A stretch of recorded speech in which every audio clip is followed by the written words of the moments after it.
चलो गाइज, अब again interesting part. Okay, तो देखो क्या है, अब ये जो टीडीएस है, राइट, जो टीडीएस आपने सामने वाले का काट के रखा है, राइट, जो हमने देखा कि जैसा मैं आपको पेमेंट कर रहा हूं तो मुझे टीडीएस डिडक्ट करके रखना है, राइट। अब वो जो टीडीएस मैंने काटा है वो मुझे गवर्नमेंट को भी तो भरना पड़ेगा ना। वो मैं मेरी जेब में रख सकता हूं क्या, बताओ? Of course not. वो मुझे गवर्नमेंट को भरना पड़ेगा। तो वो गवर्नमेंट को भरने के लिए कुछ ड्यू डेट होगी। ऐसे ही थोड़ी ना है कि काटा और अब फिर मैं कभी भी भर सकता हूं, ऐसे होगा नहीं। तो वो टीडीएस मुझे कब तक भरना पड़ेगा? तो देखो वो क्या बोलता है कि अगर आपने किसी का टीडीएस काटा है guys, if you deduct the TDS, तो फिर वो टीडीएस आपको, जैसे ये ए है और ये बी है, ए ने जो अमाउंट पे किया, पेमेंट किया, और ए ने टीडीएस काट के रखा है, राइट, टीडीएस डिडक्टेड। तो जो भी टीडीएस ए ने डिडक्ट किया है, किसका टीडीएस डिडक्ट किया? On behalf of B. तो ये टीडीएस ए को जमा करना पड़ेगा गवर्नमेंट को। ओके, अब ये टीडीएस मान के चलो फेब मंथ में पेमेंट किया है, तो ये टीडीएस डिपॉजिट करना पड़ेगा गवर्नमेंट को 7 मार्च तक, मतलब नेक्स्ट महीने के 7 डे तक, नेक्स्ट महीने के 7। लेट्स से अगर ये टीडीएस अप्रैल में काट के रखा, मतलब पेमेंट हमने अप्रैल में किया है, ए ने बी को पेमेंट अप्रैल में किया है और पेमेंट करते समय हमने टीडीएस काटा है, तो ये कब तक भरना पड़ेगा गवर्नमेंट को? 7 मई तक। मई का कब तक भरना पड़ेगा? 7 जून, जून का 7 जुलाई एंड सो ऑन, राइट। सिर्फ अगर पेमेंट मार्च महीने में किया है, देखो हाँ, मार्च मंथ का पेमेंट है।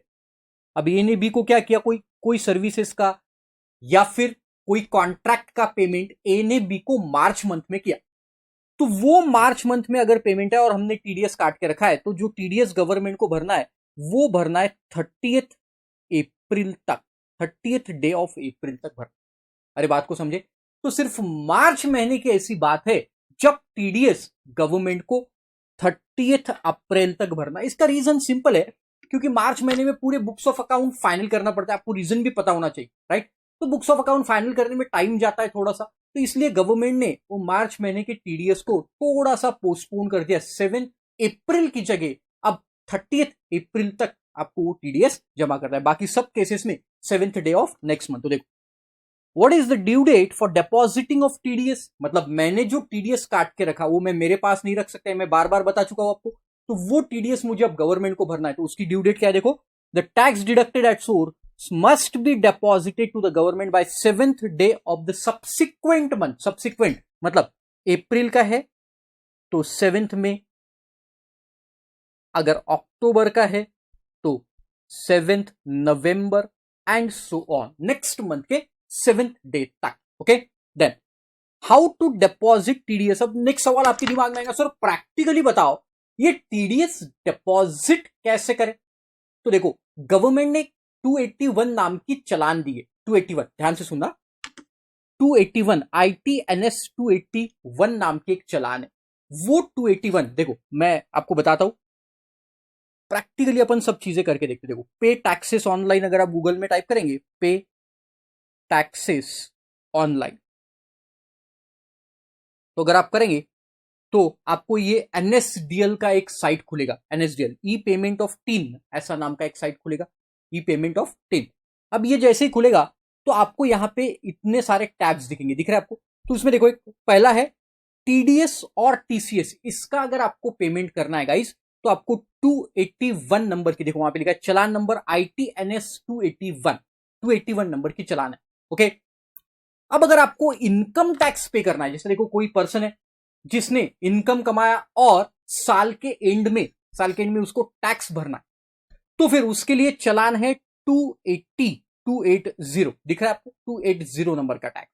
तो ये दो चालान बहुत इंपॉर्टेंट है, 281 और 280। बाकी 282, 283 ये बहुत कम केस में यूज होते हैं, गिफ्ट के केस में, स्टेट टैक्स, ये सब जो टैक्सेस है, वो एफबीटी वगैरह था, फ्रिंज बेनिफिट टैक्स, जो 2009 में वगैरह अबॉलिश हो गया, तो उसके लिए ये सब है। ये दोनों कभी काम में नहीं पड़ेंगे आपको प्रैक्टिकल लाइफ में। 281 और 280 ये दो चालान काम में पड़ेंगे। तो देखो, दिमाग में फिट करवा लो, 280 चालान जो है वो 280 चालान आपका स्पेसिफिकली इनकम टैक्स पे करने के लिए, सेल्फ असेसमेंट टैक्स होता है, एडवांस टैक्स होता है, ये सब पे करने के लिए 280 है और 281 टीडीएस के लिए, टीडीएस या टीसीएस। अब जैसे ही आप उसको क्लिक करते हो, मैंने आगे आपको, आप चैप्टर के आगे देखेंगे ना, पूरे स्क्रीनशॉट्स दिए हुए कि वो क्या क्या क्या क्या चीजें देखते हैं, राइट, मतलब क्या क्या चीजें मांगता है। तो उसमें अभी मैं बता देता हूं आपको। देखो, जैसे ही आप उसको क्लिक करोगे 281 चालान को, तो आपके सामने ये सब खुलेगा। ओके, तो देखो सबसे पहले क्या है, टैक्स एप्लीकेबल, ध्यान से पढ़िएगा, बहुत मजेदार है, इतना सा पॉइंट सिंपल एकदम, वो बता देता हूं आपको। तो टैक्स एप्लीकेबल में, हाँ, टैक्स एप्लीकेबल में देखो पहला है कंपनी डिडक्टीज और नीचे है नॉन कंपनी डिडक्टीज। मतलब ध्यान दो, देखो जो टीडीएस काटता है, मैं टीडीएस काट रहा हूं आपका, तो मैं हो गया डिडक्टर। ध्यान से सुनो, मैं कौन हो गया, डिडक्टर, क्योंकि मैं आपका टीडीएस काट रहा हूं, और आप हो गए डिडक्टी, राइट, आप कौन हो गए, डिडक्टी। तो ध्यान से सुनो, अगर आप कॉर्पोरेट एंटिटीज है, मतलब प्राइवेट लिमिटेड कंपनीज है या पब्लिक लिमिटेड कंपनीज है, तो मुझे टिक करना पड़ेगा गाइस कंपनी डिडक्टीज में 0020 में। अगर आप कॉर्पोरेट एंटिटीज है, प्राइवेट लिमिटेड है या फिर पब्लिक लिमिटेड। अगर आप अदर देन कॉर्पोरेट एंटिटी, मतलब आप इंडिविजुअल है जिसका मैं टीडीएस काट रहा हूं, आप पार्टनरशिप फर्म है, आप एचयूएफ है, एओपी है, बीओआई है, जो भी है, तो फिर मुझे नॉन कंपनी डिडक्टी क्लिक करना है। बहुत सारे लोगों को ये समझ में नहीं आता गाइस। देखो, ये मैं आपको जो प्रैक्टिकल कोर्स ले रहा हूं ना, मैं गारंटी के साथ बता रहा हूं कि ये सब चीजें आपको कहीं पे भी नहीं बताई जाए। तो कंपनी डिडक्टीज कब आएगा, डिडक्टीज देखो नाम में ही तो है, सामने वाला पर्सन कौन है वो देखना पड़ेगा। तो सामने वाला पर्सन अगर कॉर्पोरेट एंटिटीज है, private limited, public limited, NGO, जो भी कंपनी है, तो फिर आपको कंपनी डिडक्टीज में जाना पड़ेगा 0020 में।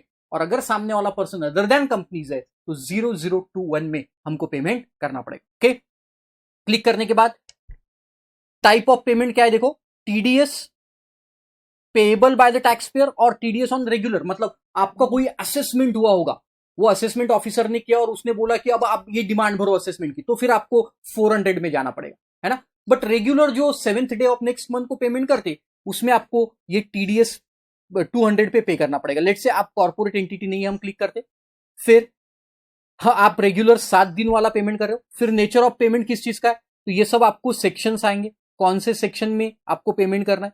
तो लेट से हम लोग पेमेंट करते हैं, कोई भी एक सेक्शन ले लो, हम लोग पेमेंट कर रहे हैं लेट से 193 में interest on securities, right, interest on securities पे क्लिक किया।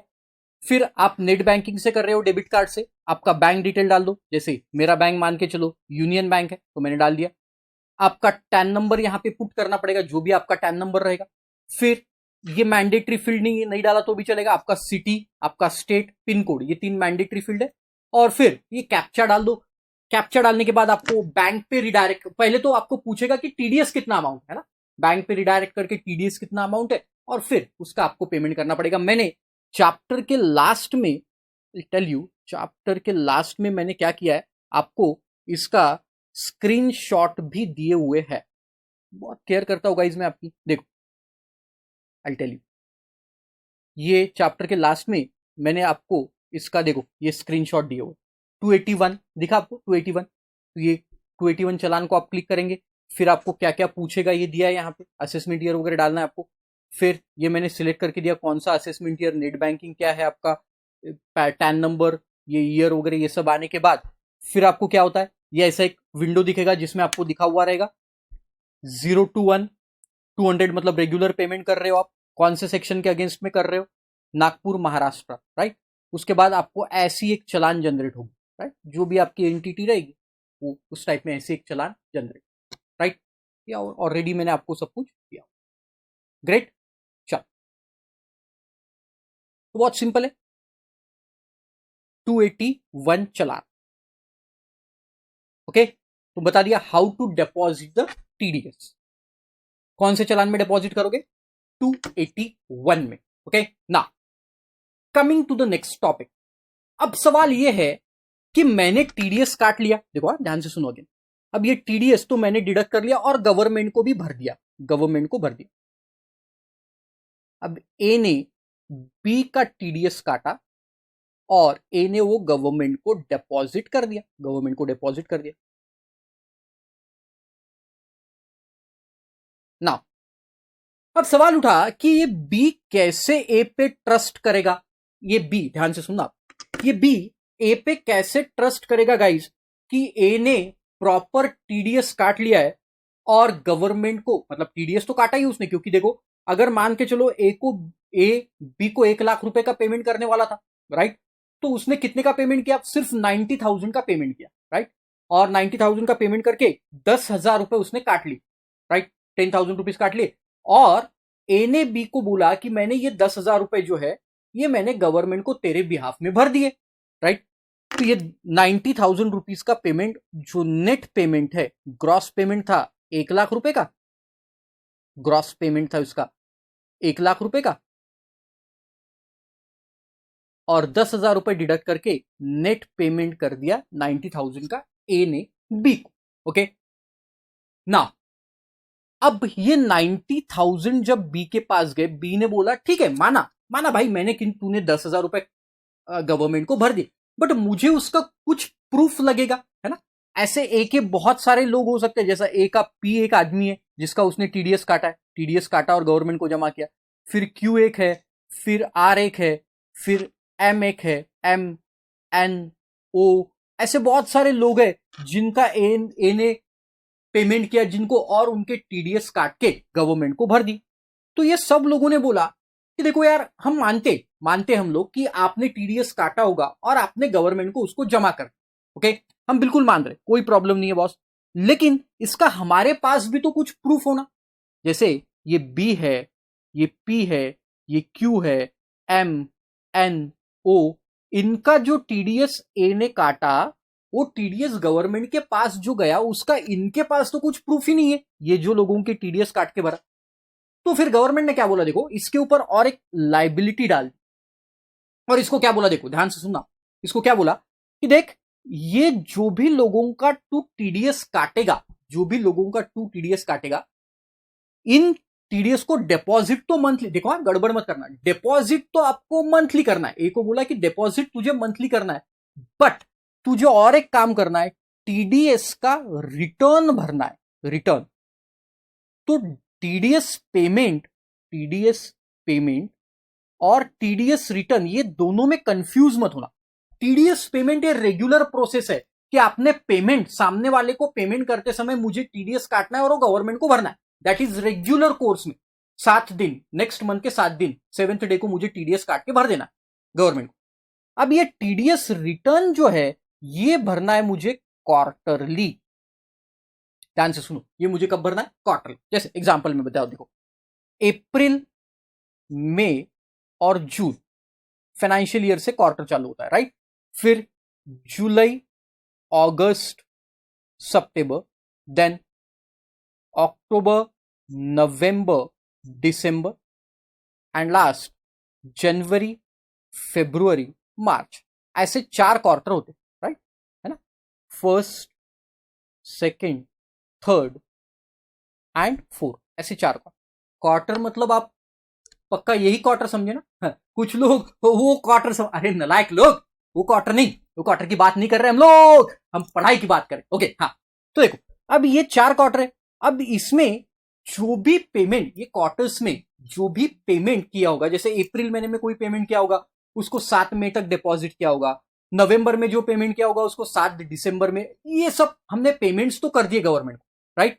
अब ये क्वार्टरली जो जो लोगों के पेमेंट्स किए होंगे, लेट्स से ये क्वार्टर में पेमेंट किया एम का, ए का, एम का, बी का और ओ का, है ना, ये 3 लोगों के पेमेंट, राइट। ये जैसा मई में बी और एम का किया और जून में ओ का पेमेंट किया, ओके, तो 7 जुलाई तक डिपॉजिट कर दिया। अब गवर्नमेंट ने बोला ये फर्स्ट क्वार्टर का आपने जो ये लोगों के बिहाफ में गवर्नमेंट को पेमेंट किए, तो इनके तीनों के नाम डाल के आपको एक टीडीएस रिटर्न भी भरने पड़ेंगे, टीडीएस रिटर्न। और एक टीडीएस रिटर्न एक ही रहेगा जिसमें ये तीनों की इंफॉर्मेशन रहेगी, ये तीनों की इंफॉर्मेशन रहेगी, और ये रिटर्न आपको क्वार्टरली भरना है, क्वार्टरली भरना है। अरे आप समझे मैंने क्या बोला, राइट। तो अप्रैल, मई, जून ये 3 महीने में जिन जिन लोगों का आपने टीडीएस काट के भरा होगा, ध्यान से सुनना, जिन जिन लोगों का आपने टीडीएस काट के पेमेंट किया होगा, वो सब लोगों को कलेक्ट करके उनका एक रिटर्न भरना है, जिसमें क्या इंफॉर्मेशन रहती है, सिंपल इंफॉर्मेशन रहती है। आप प्रैक्टिकली करेंगे तो आपको बहुत अच्छे से समझ में आएगा। क्या इंफॉर्मेशन? सर, हमने पार्टी का नाम रहेगा, ये जो जो पार्टी, जैसा मैंने बोला एम है, बी है, ओ है, ये सबके नाम रहेंगे, उनके पैन नंबर्स रहेंगे, वो पार्टी के पैन नंबर, क्योंकि उनके ही तो पैन पे हमने डिपॉजिट करना है। अरे समझे, वो पार्टीज के पैन पे हमें डिपॉजिट करना है तो उनके पैन नंबर लगेंगे। अरे बराबर। फिर कितना अमाउंट उनको क्रेडिट किया, मतलब पे किया, कितना अमाउंट उनको दिया, कितना टीडीएस काटा, ये सब डिटेल जो है ना, ये सब डिटेल इसमें दिए होंगे। अरे बात को समझे। और ये टीडीएस का रिटर्न अब क्वार्टरली बेसिस पे आपको फाइल करना, ईयरली नहीं। टीडीएस का रिटर्न हमेशा याद रखना, टीडीएस का रिटर्न हमेशा क्वार्टरली रहता है, तो क्वार्टरली रिटर्न हमें फाइल करना पड़ेगा। अरे गेटिंग द पॉइंट, आप समझ रहे हो बेटा मैं क्या बोल रहा हूं? तो ये रिटर्न आपको क्वार्टरली फाइल करना है। और ये इसकी ड्यू डेट क्या है देखो, अप्रैल में जून की ड्यू डेट है, फिर 31 जुलाई, नेक्स्ट मंथ का लास्ट डे, नेक्स्ट मंथ का। तो इसका बताओ क्या होगा? ये वैसे ये महीने में जो पेमेंट्स किए, ये सब पेमेंट को मिला के एक क्वार्टरली रिटर्न भरना है। जुलाई, अगस्त, सितंबर, इसकी डेट रहेगी गाइस 31 अक्टूबर, नेक्स्ट मंथ का लास्ट डे। फिर अक्टूबर, नवंबर, दिसंबर, जनवरी 31 जनवरी। अरे समझ में आया? और लास्ट जो क्वार्टर, ध्यान से सुनना, लास्ट जो क्वार्टर देखो, मैंने बताया था कि मार्च महीने की पेमेंट की डेट ही 30 अप्रैल है। अरे मार्च महीने में जो भी टीडीएस आप काटोगे, नलायक लोग अब भी बताए ना, उसकी डेट कितनी है आपकी? 30 अप्रैल।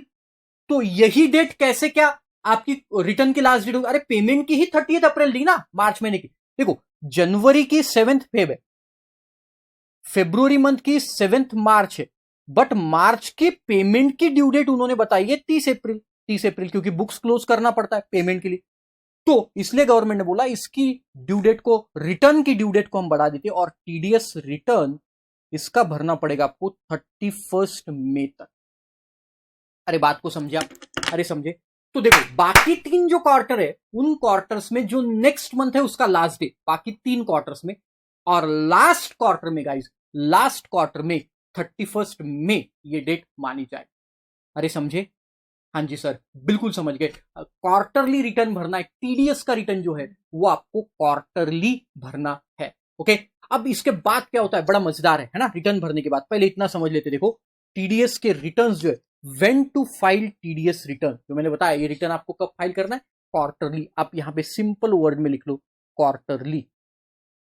Okay, when to file TDS return, है ना। अब इसमें कुछ एक्सेप्शन भी ऑफकोर्स रहेंगे। देखो, अब ये जो रिटर्न हमको फाइल करना है, उसके लिए कौन से फॉर्म्स होते हैं? टीडीएस रिटर्न जो फाइल करेंगे उसके लिए 2 फॉर्म्स होते हैं। पहले तो एक होता है 26Q और एक होता है 24Q, है ना। 24Q और 26Q। अब ये क्या है देखो, अगर आप सैलरी पे टीडीएस काट रहे हो, if you are deducting the TDS on salary, I hope आपको मैंने बोला था कि आप पहले वो, मैंने जो लास्ट में लिंक दी है, गूगल ड्राइव की लिंक दी, वो लेक्चर आप देख के आ जाओ, बड़े मजेदार लेक्चर।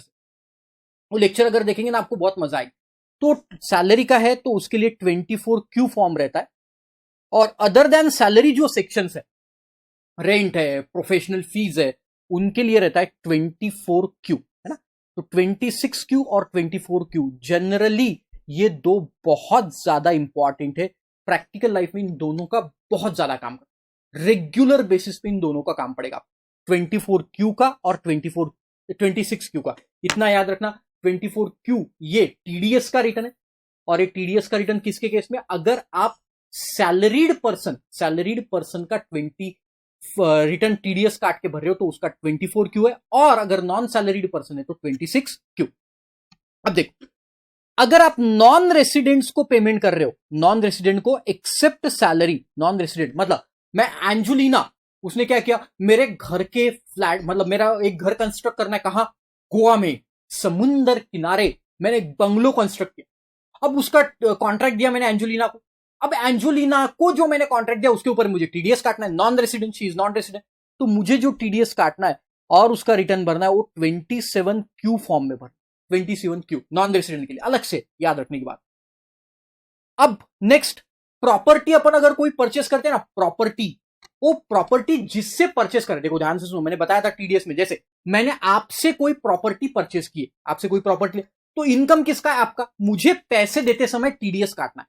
ओके, मैं जब आपको पैसे दूंगा तब मुझे टीडीएस काटना है, वो 26 क्यूबी में जाएगा, और लास्ट रेंट पे 26 क्यूसी। तो ये इतने 4-5 फॉर्म्स है, तो इसमें से जनरली जो काम में आता है वो 24 क्यू और 26 क्यू आता है। तो 24 क्यू सैलरी के लिए भरते अपन, जैसे कोई डायरेक्टर्स की सैलरी काटी या कोई एम्प्लॉयज की सैलरी काटी, उसके लिए 24 क्यू है, और 26 Q is for other than salary. Okay, और इनके फिर ये सब ड्यू डेट्स की, you can see this due dates. Okay, ये 26 क्यूबी का, जैसे मैंने आज आपको पेमेंट किया और गवर्नमेंट को भरा, उसके 30 दिन के 30 days from the date of end of the month in which TDS is deducted. मतलब फरवरी महीने में मैंने आपका टीडीएस डिडक्ट किया, तो 30 मार्च तक मुझे रिटर्न भरना पड़ेगा। और same for this 30 days from the end of the month in which TDS is deducted, जिस महीने में टीडीएस डिडक्ट करूंगा उसके नेक्स्ट महीने के 38 डेज। ओके, तो ये हुए आपके टीडीएस के फॉर्म्स। आई होप आपको क्लियर है। टीडीएस पेमेंट अलग चीज हो गई, टीडीएस रिटर्न अलग। एक बार और रिपीट कर रहा हूं, टीडीएस पेमेंट जो है वो जो मैंने काट के रखा था वो मुझे गवर्नमेंट को भरना है, दैट इज टीडीएस पेमेंट। वो टीडीएस पेमेंट आपको मंथली बेसिस पे करना है। मार्च महीने की ड्यू डेट 30 अप्रैल।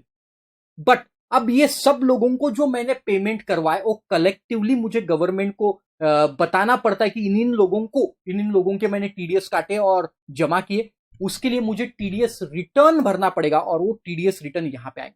राइट, अब मैंने बोला था आपको कि ये जो टीडीएस रिटर्न है, ये भरने के बाद सामने वाले को पता चलेगा। सामने वाला कौन है? जिसका मैंने टीडीएस काटा। ध्यान से सुनो, मैंने जैसे आपका टीडीएस काटा, तो ये फॉर्म्स भरने के बाद, ये पूरे 24 क्यू 26 क्यू भरने के बाद वहां से एक एक्नॉलेजमेंट एक जनरेट होता है, जिसमें आपको क्या करना है, उसमें लिखा हुआ रहता है कि सामने वाले पर, जैसा आपका नाम क्या है? आपका नाम है नयन।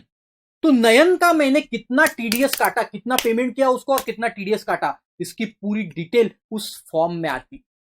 राइट, उस फॉर्म में आती है, और वो फॉर्म को कहते हैं गाइस फॉर्म नंबर 16। आपने आपके पापा का सुना होगा, या फिर दूसरा रहता है फॉर्म नंबर 16A। अब ये दोनों क्या है, ध्यान से सुनो, फॉर्म नंबर 16 और फॉर्म नंबर 16A बड़ा मजेदार है, और मैं आपको बहुत डेप्थ में लेके जा रहा हूं चीजों को लेके। देखो ध्यान से सुनना, क्या है फॉर्म नंबर 16 और फॉर्म नंबर 16A, ये दो चीजें। अब देखो, आपके पापा मम्मी या आजू बाजू वाले आपके फ्रेंड्स भी हो सकते हैं, अगर सैलरीड एम्प्लॉय है, if they are salaried employee, तो उनको फॉर्म नंबर 16 मिलता है। What is this form number 16 भाई? बहुत सारे लोग बोलते फॉर्म नंबर 16 ये क्या है? ये 16 क्या है? ये 16 हाँ देखो क्या है ये 16 फॉर्म नंबर क्या है। देखो, अब मैं एम्प्लॉयर हूं, आप एम्प्लॉय, राइट, मैंने आपका टीडीएस काट लिया और गवर्नमेंट को डिपॉजिट भी कर दिया, और अब मैंने अभी देखा कि वो आपका रिटर्न भी मैंने 24 क्यू में भर दिया। ओके, यहां तक तो मैंने पूरी प्रोसीजर कर दी और आपको बता दिया भाई मैंने 24 क्यू में भरा। आपने बोला हाँ सर ठीक है, लेकिन मुझे कुछ प्रूफ तो दो कि आपने मुझे इतना पैसा पेमेंट किया, इतना टीडीएस काटा जो गवर्नमेंट को भर दिया आपने मेरे बिहाफ में। तो वो प्रूफ मतलब ही फॉर्म नंबर 16 होता है।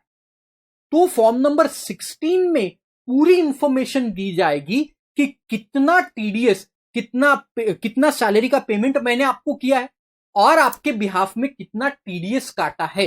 ये पूरी इंफॉर्मेशन वो फॉर्म नंबर 16 में रहती है।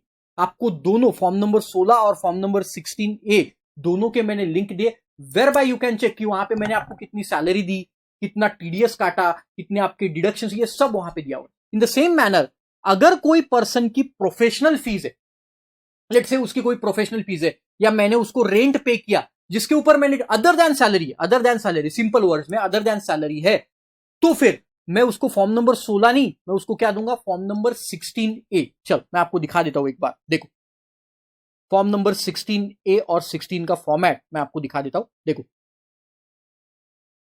This is form number 16A, दिख रहा है आपको फॉर्म नंबर 16A। तो ये जो एंटिटी है, four dream hospitality and consultant LLP, it is the deductor. ये कौन है? डिडक्टर है। सॉरी मैंने गलत बोला, हाँ ये डिडक्टर है। और ये बुंडल टेक्नोलॉजी प्राइवेट लिमिटेड, ये है डिडक्टी। मतलब ये डिडक्टर ने, यहां पे डिडक्टर का इंफॉर्मेशन रहता है, तो 16A ये पैन ऑफ डिडक्टर और ये पैन ऑफ डिडक्टी। तो मैंने इस डिडक्टी का टीडीएस काटा है। तो कैसे, देखो वहां पे लिखा हुआ है कि कितना अमाउंट मैंने उसको पे किया। देखो 2,33,000 सॉरी 23,399 इतना अमाउंट मैंने उसको दिया है। 23,399 इतना अमाउंट मैंने उसको दिया। और कौन से सेक्शन में उसका टीडीएस काटा? 194H। मैंने आपको बोला वो जो चैप्टर अगर आप देखेंगे जो मैंने पहले बताया उसमें सब ये दिया 194H। This is the section of commission, ये कमीशन का सेक्शन है। तो इसमें मैंने इतना टीडीएस, ये सेक्शन में टीडीएस काटा और वो ये चलान से भरा और ये दिन भरा। देखो ये पूरी डिटेल वहां पे दी रहेगी। और कितने रुपए का टीडीएस काटा ये दिया है यहां पे। देखो amount of tax deposited in respect of deductee, कितने रुपए का? 878 रुपीज का। मतलब 23,399 रुपीज मैंने उसको पे किया और उसके ऊपर 878 रुपीज का मैंने टीडीएस डिडक्ट किया। अरे बात को समझे? तो ये आप लिंक पे जाएंगे और वहां पे एक वर्ड पढ़ेंगे ना, आपको सब समझ में आएगा। डिडक्टर की इंफॉर्मेशन, कौन डिडक्टर है? वो डिडक्टी को कितना अमाउंट पे कर रहा वो भी दिया। देखो क्वार्टर वन में, क्वार्टर टू में, क्वार्टर थ्री में इतना पेमेंट किया मैंने, ऐसे पेमेंट किया और इतना आपका टीडीएस मैंने डिडक्ट करके गवर्नमेंट को भर दिया। अरे समझे? तो ये इस प्रकार आपका फॉर्म नंबर 16 रहेगा, जो फॉर्म नंबर 16 में दिया रहेगा और 16A दोनों में, फॉर्म नंबर 16 और 16A उसमें दिया रहेगा कि आपका कितना टीडीएस हम लोग डिडक्ट कर चुके हैं। अरे बात को समझे? चलो मैं वापस एक बार आपको रिपीट कर रहा हूं, पूरी चीजें बहुत ज्यादा हो गया अभी। देखो समझो, हाँ क्या किया हुआ है मैंने कि डिडक्टर ने सबसे पहले आपको पेमेंट किया, पेमेंट करते समय आपका टीडीएस काट लिया, वो टीडीएस काट के मैंने गवर्नमेंट को भर दिया। मेरा नेक्स्ट मंथ के 7 तारीख तक मेरा काम हो गया। अब क्वार्टरली मुझे क्या करना है? रिटर्न भरना है, टीडीएस का रिटर्न भरना है। क्वार्टरली रिटर्न भरने के बाद, वो रिटर्न भरने के बाद मुझे एक फॉर्म डाउनलोड करना है जिसका नाम है फॉर्म नंबर 16 और 16A। 16 in case of salary और अदर देन सैलरी के केस में है 16A। अदर देन सैलरी वो कमीशन था इसलिए 16A था। तो 16 सैलरी के केस में, तो देखो वहां पे लिखा है form number 16 TDS on salary payment, 16A non salary payment. अरे बराबर। और ये जो है ये 16 ईयरली देना पड़ता है, ईयरली, और ये है क्वार्टरली देना। मतलब देखो जैसे ध्यान से सुनो कि आपका अप्रैल मई जून ये क्वार्टर था। ध्यान से सुनना मैं क्या बोल रहा हूं।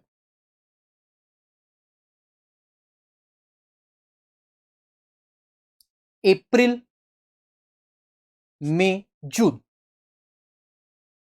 ये क्वार्टर था आपका। इसका रिटर्न आपको भरना था टीडीएस का 31 जुलाई तक। अरे याद है आपको 31 जुलाई तक रिटर्न भरना, बराबर। अब ये जो फॉर्म आपको निकालना है, ये निकालना है 15 अगस्त तक। मतलब रिटर्न फाइलिंग की ड्यू डेट जो है उसके बाद 15 दिन आपके पास है, और 15 दिन आपके पास। और अगर ये सैलरी का है तो फिर आपको पूरे ईयर का, मतलब अप्रैल टू मार्च, ये पूरे ईयर का 31 मई तक देना। 31 मई। तो देखो 16 है TDS on payment of salary, yearly देना है। देखना आपके पापा बोलते हैं हमें ईयरली सैलरी का फॉर्म 16 मिलता है 31 मई को। और अगर नॉन सैलरी है तो 15 days from the due date of return. Okay, मतलब आपका टीडीएस का फाइलिंग का ड्यू डेट 31 जुलाई है तो 15 अगस्त। अगर वो अगस्त सितंबर अक्टूबर है, मतलब आपका जुलाई अगस्त सितंबर, तो इसका ड्यू डेट आपका रहता है 31 अक्टूबर। तो ये फॉर्म देना पड़ेगा 15 नवंबर तक, 15 नवंबर जो ड्यू डेट ऑफ रिटर्न है टीडीएस का, उसके बाद 15 दिन। सिंपल। फिर वो प्रॉपर्टी के केस में हमने 26 क्यूबी देखा ना अभी, 26 क्यूबी ये प्रॉपर्टी वाला। तो उसके केस में जैसा आपने प्रॉपर्टी मुझे बेचा, मैंने आपका टीडीएस काट लिया, तो आपको तो कुछ प्रूफ लगेगा ना। तो वो प्रूफ रहता है फॉर्म नंबर 16B में। 16B में तो आपको हर ट्रांजैक्शन का फॉर्म नंबर 16B का प्रूफ देना पड़ेगा 15th day of date of filing return. और रेंट के केस में 15C। ये दोनों जनरली प्रैक्टिकल लाइफ में नहीं आते, बहुत कम आते। बीइंग अकाउंटेंट आप लोगों के लिए बहुत कम आएंगे, बट 16 और 16A का आपको बहुत ज्यादा काम करेगा। सामने वाला पर्सन तो आपको पूछेगा भाई कि आपने टीडीएस काट लिया, ओके, बट वो टीडीएस काटा उसका प्रूफ भी तो मुझे लगेगा। तो वो टीडीएस काटने का जो प्रूफ है वो 16 और 16A ऐसे दो फॉर्म उसके नाम पे जो डिडक्टी रहेगा उसको हम लोगों को देना पड़ेगा और बताना पड़ेगा, देख भाई डिडक्टी ये तेरा टीडीएस मैंने काटा है, अब तू अपने रिटर्न, मतलब जब तू तेरा खुद का रिटर्न भरेगा, है ना, तू तेरा खुद का रिटर्न भरेगा, वो रिटर्न में ये अमाउंट को क्लेम कर लेना। मतलब तेरा टैक्स आ गया, जैसा मैंने टीडीएस कितना काटा है, देखो ए, ये बी, ए ने बी का 10,000 रुपए टीडीएस काटा, राइट। ये टीडीएस काट के ए ने गवर्नमेंट को भर दिया, ये पहली बात हो गई, गवर्नमेंट को भर दिया। फिर ए ने रिटर्न भरा, राइट, ए ने कौन सा रिटर्न भरा, टीडीएस का रिटर्न भरा। फिर ए ने क्या किया, फिर ए ने फॉर्म नंबर 16A निकाला, मान के चलो ये कमीशन पे था, तो 16A निकाला ए ने। अब ये 16A किसको देगा, बी को, जिसमें लिखा रहेगा कि आपके मैंने 1,00,000 रुपए का पेमेंट करना था, जिसमें से आपको मैंने 90,000 का पेमेंट किया और 10,000 रुपए मैंने टीडीएस का। अरे समझ गया, अरे समझ गया आपको। अब ये किस में लिखा रहेगा, पूरा 16A में। अब बी जब रिटर्न भरेगा, उसका इनकम टैक्स का रिटर्न भरेगा, बी इनकम टैक्स का जब रिटर्न भरेगा, जब आईटीआर भरेगा, रिटर्न भरेगा, तब क्या करेगा, मान के चलो बी का टैक्स आया, बी का टैक्स लेट्स से ये आया 49,000, बाकी सब इनकम उसकी, ये तो 1,00,000 एक ही मिला के इनकम, एक ही इनकम, बाकी उसने और भी कहीं से पैसा कमाया होगा, तो वो पूरा पैसा 10 लाख 12 लाख आया और उसके ऊपर टैक्स मान के चलो आया 49,000, तो उसमें से टीडीएस माइनस हो जाएगा, जो उसने पहले ही भर दिया है। वो टीडीएस कितने का है, 10,000, तो अब उसे कितना भरना पड़ेगा, सिर्फ 39,000। तो ये जो टीडीएस है इसका उसे क्रेडिट मिल जाता है, मतलब क्योंकि इसका ही टीडीएस तो काट के गवर्नमेंट को भरा था ना, तो वो टीडीएस उसमें से माइनस हो जाएगा और बचा हुआ अमाउंट उसे भरना। आई होप आपको पूरी आइडिया क्लियर हो गई। फॉर्म नंबर 16 क्या रहता है, form number 16A 24Q salary वालों का रिटर्न, 26Q नॉन सैलरी, ये सब जब बहुत मजा आएगा जब अपन प्रैक्टिकल, लेकिन ये आपको पता होना चाहिए, जब तक पता ही नहीं है तो प्रैक्टिकली क्या करो, राइट। तो इसीलिए तो ये सर्टिफिकेशन कोर्स मैंने डिजाइन किया गाइस, ताकि आप लोगों को ये पता होना चाहिए कि क्या टीडीएस होता है, कब टीडीएस काटा जाता है। और इसके लिए जो मैंने आपको आखिरी लिंक दिया ना, मैंने बोला वो चैप्टर आप जरूर देखो, आपके आइडिया क्रिस्टल क्लियर हो जाएगी, you will become master in TDS, जो कि बहुत हॉट टॉपिक है। ओके, चल, थैंक यू सो मच।